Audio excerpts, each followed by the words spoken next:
Hi besties, happy Thursday. Welcome back to another episode. This is Pretty in Purpose with your host Mia Nanau. How are you guys doing on this beautiful Thursday?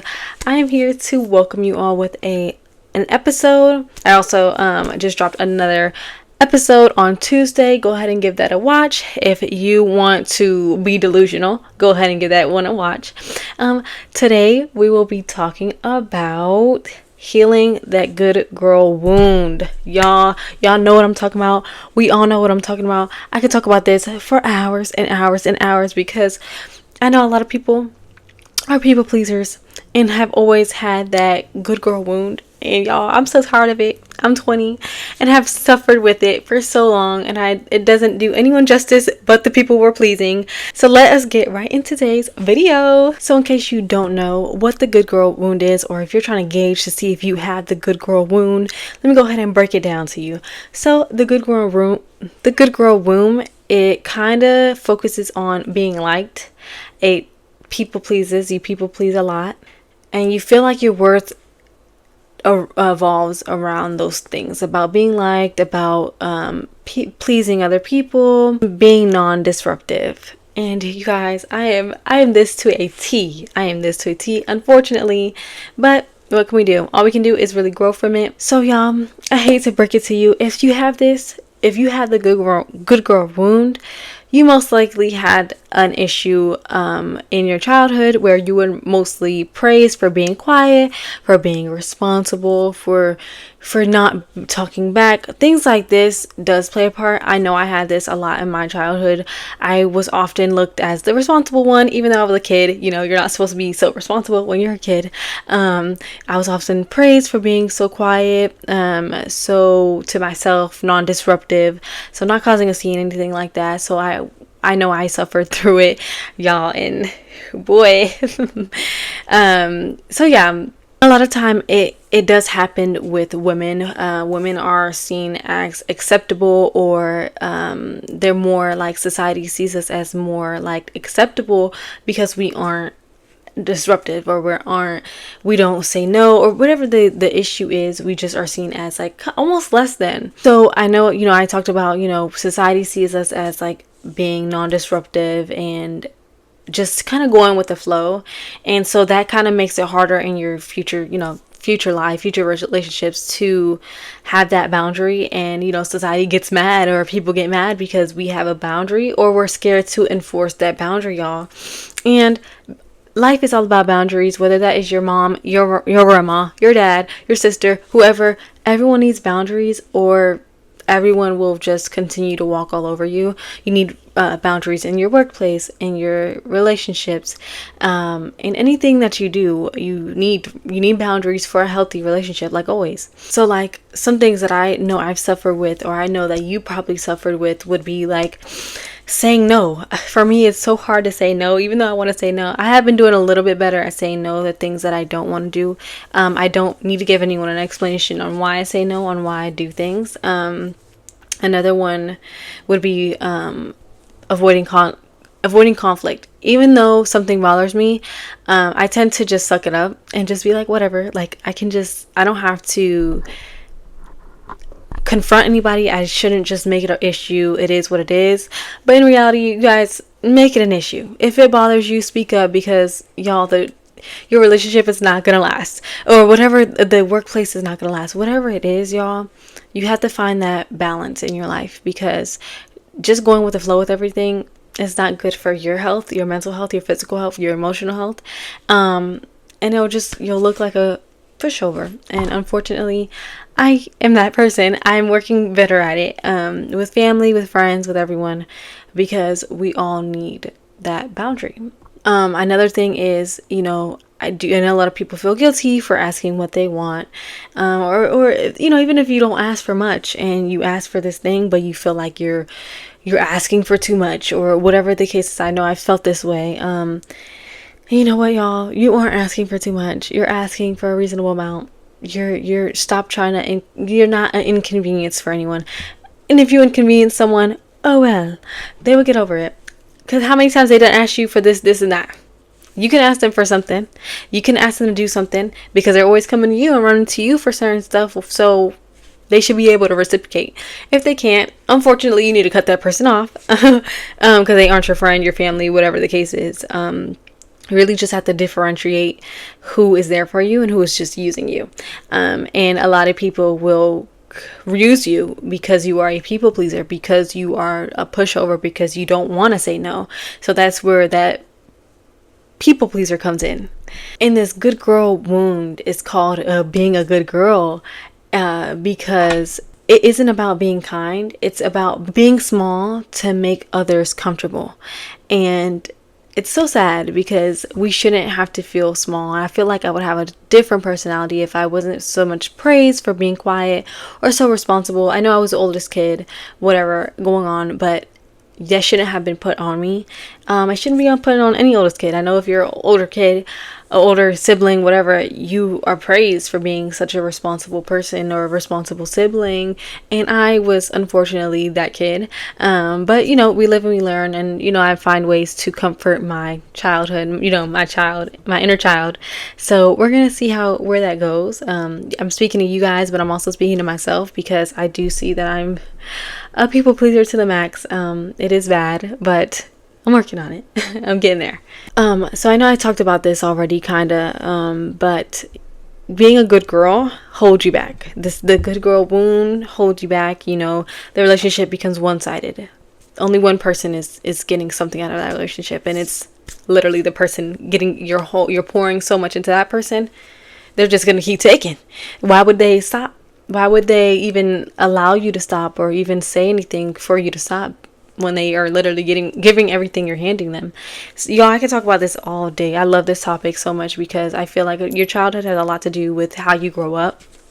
And it has consequences for this, this good girl wound, like I said, also, you overwork yourself. You're overworking yourself in school, in your job, in relationship, in everything. You're gonna overwork yourself. You're gonna drain yourself. You're gonna not take care of yourself. Y'all please take care of yourself. Like, if I can say anything, if you take anything away from this episode, please take care of you guys, like your mental health, y'all, because I have been diagnosed with DPDR, depersonalization and derealization disorder, where it literally feels, if you want more on it, I'll tell you, but it was it does stem from childhood, just so you know. And it is also caused from just being overworked and just being sucked dry from people. It's unfortunate, but it is what it is. I have to deal with it. I'm finding grounding techniques. I'm trying to really let go of a lot of things and just, release the trauma that I have. But let me get back on topic. Please just take care of yourself as a good girl, as a good boy, whatever, as any type of disorder that you may have or wound that you have. Continue to heal it because it will do you good to heal it now rather than later. So I notice a lot of times that when I have this good girl wound, I don't speak up for myself.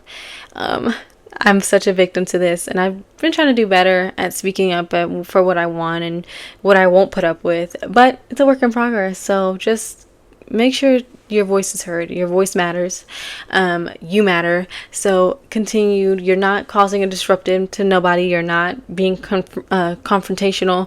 You're not trying to cause conflict. It's something that you don't like, you don't want to participate in, whatever the case is. Just speak up, because it's better for you to speak up now than for you to hold it and it's just sitting here on your chest.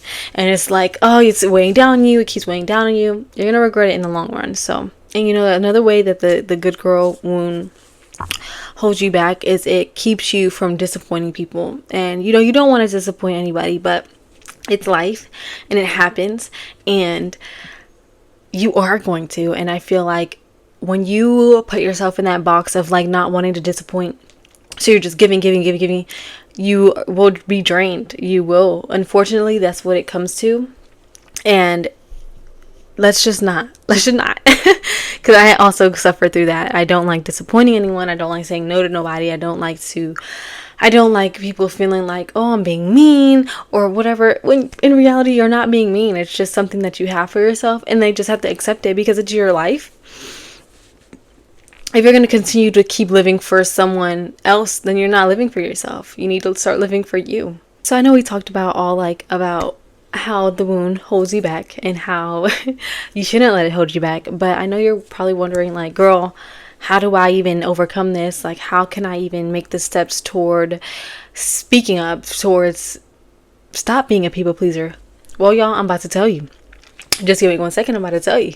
So the first thing I would like to tell you is I want you to know that kindness should come from the heart. Kindness should not come from the fear of disappointing someone or from someone saying whatever. Or it should not come from the fear of rejection. I say this to say that you need to recognize that being nice isn't the same thing as being good.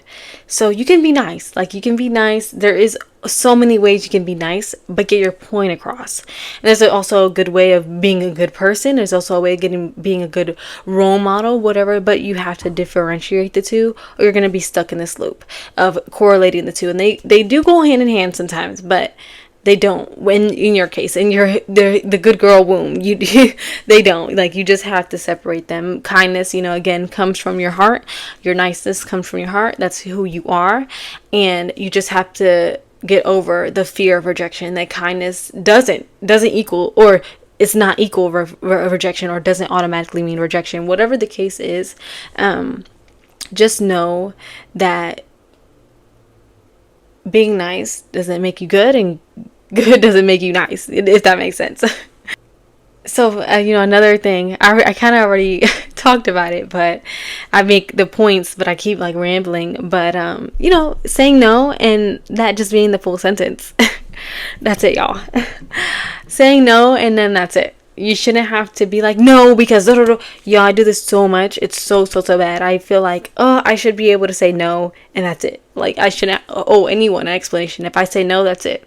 Don't ask me why. Don't ask me, how could you? Don't ask me this. It should be no, and you respect my decision, and that's it. And I'm trying, y'all. I feel like I've done a little better. I recently had to, I think I called out or something, and I just said, I couldn't come in. Or I didn't want to, because you don't have to really say, because I'm having an appointment, or I just had some stuff to do. So I just had some stuff to do. So that's what I told them. I also had someone cover or ask me for a shift. And, I was like, I did end up saying, no, I can't because I have a photo shoot, but it should have been, no, because blah, blah, or it should have been just like, hey, no, I cannot do it for you. But it's a work in progress. So just know that your no should be the sentence. Your no should be the end of the conversation. Really, it shouldn't be pushed. Your line, your boundary shouldn't be crossed. It shouldn't be, and you're gonna have people that push over or try to push you and push that line, but you got to keep stern on your boundaries, unfortunately, because there are people like that are manipulators and everything, and they want their way, so they're going to push you.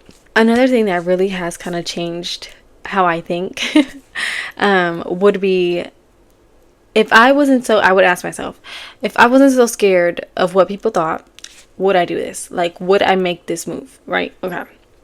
A majority of the time, yes. If I did not care about what people thought, most definitely I would. So like, if I just think about it, if you did not care what people thought, would you do it?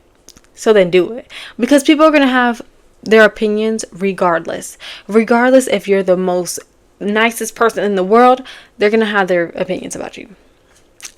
That's what people do. Unfortunately, that's what society does. So I say do it. If you want to make that song, do it. If you want to make that move, if you want to move to a different country, city, do it, because this is your life. You're living your life. So stop making it to where you are sacrificing yourself for other people that don't even have a say in your daily life, y'all. Please, please. Like, you will be so much happier, and you will finally get that weight lifted off of you of other people's opinions. So just do what you want to do, girl. Like, stop. Like, you're better than this. And the last but not least, because I freaking do this one all the time, is stop apologizing for everything. I apologize 24/7. If I am in the aisle, I say, I'm sorry.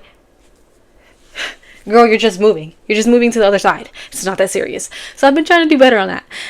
I do say I apologize so much. And even my fiance, she gets on me about it because she's like, girl, like, you don't have to apologize. It's not your fault. Or it couldn't even be my fault. I think one time, my fiance, she dropped her food in my car, and I'm like, oh my gosh, I'm sorry. And I'm just like, I'm saying sorry because I'm like, maybe I should have got it from her. Maybe she wouldn't have dropped it if I would have just took the food from her. And she's like, babe, like, it wasn't your fault. Like, it's not your fault. You know, it's literally my fault. I shouldn't have been eating while I was driving.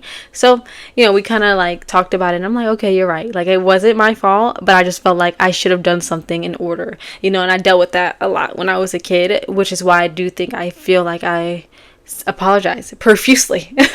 But I feel like if you do take anything away as well from this episode, stop apologizing, because I know if you have that good girl wound, girl, I know that you're apologizing so much when you don't really need to, when you don't have to, when it's not your fault at all, like, whatsoever. So just get out of that habit. I know it's a habit too, so get out of the habit. I'm trying to get out of that habit.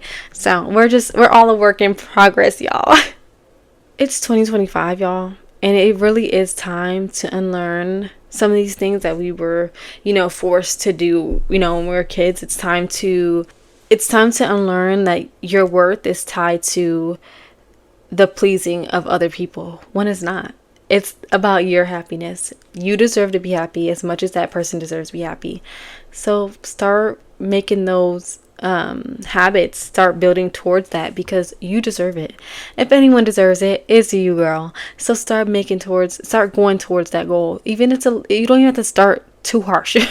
Start little by little. Even if it's like, okay, I'm gonna say sorry maybe one time today, and if I use my sorry for that one day, that's it. I can't say sorry no more. I know it's stupid, but you know, really think about it, because if you're you don't realize your habit. If you're so focused of your habit of that saying sorry, you don't realize how many times you're probably saying sorry a day. And it's probably hard. It's going to be hard for you to not say sorry that second time during the day. So just look at how many times you say I'm sorry. Look at how many times you are forced, or you feel forced to say no when you shouldn't feel forced. It should just be that, and that's it. Comment down below, what is one thing that you're choosing to prioritize yourself? Like, what is one thing that you're gonna stop this good girl wound from taking over? DM me at Pretty and Purpose Pod on Instagram. Let me know your thoughts. Comment down below, either one, whatever one you decide to do. If you enjoyed this episode, make sure to like, comment, and subscribe to join our beautiful Pretty and Purpose Pod family. We love you guys. We love everyone that decides to join us. I'm so excited to see where this podcast goes. I'm so proud of myself because I'm so consistent, and y'all, I know I probably sound like, I don't know how I sound to y'all. If I probably may stutter to y'all, or I sound like, girl, like, why are you so choppy, or whatever the case is. But I do feel like I've gotten better with my speaking. So I'm going to give myself props, because I felt like and my job also helps me because I'm talking to people all the time. But it does help me not saying, I'm like this, and I know I probably said it a couple times in here, but it has helped me. So I'm very happy. I hope you enjoyed this episode. I love this episode. Please be on the lookout for another episode for this week, maybe, possibly. I love you guys so much. Please have a beautiful Thursday. Mwah. Bye.